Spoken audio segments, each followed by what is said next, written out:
The method is complete. Now we will unload the work deck. Ensure the auto-load tray is free of any objects.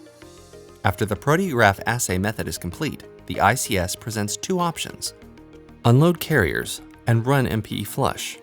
This option will unload the carriers and automatically start the MPE flush method, which takes approximately 10 minutes to run. This is the recommended option. Unload carriers only.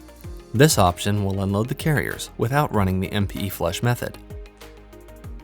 Once an option is selected, the carriers automatically move from the work deck to the auto-load tray.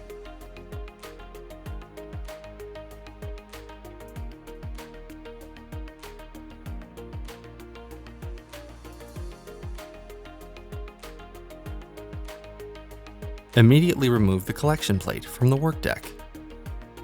Seal the plate with aluminum sealing foil.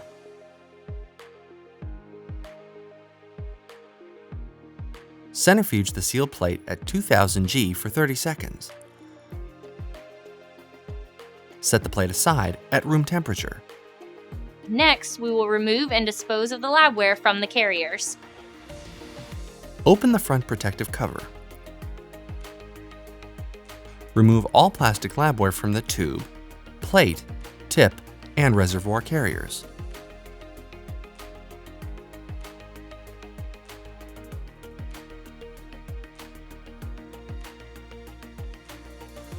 Remove the peptide cleanup plate from the MPE module.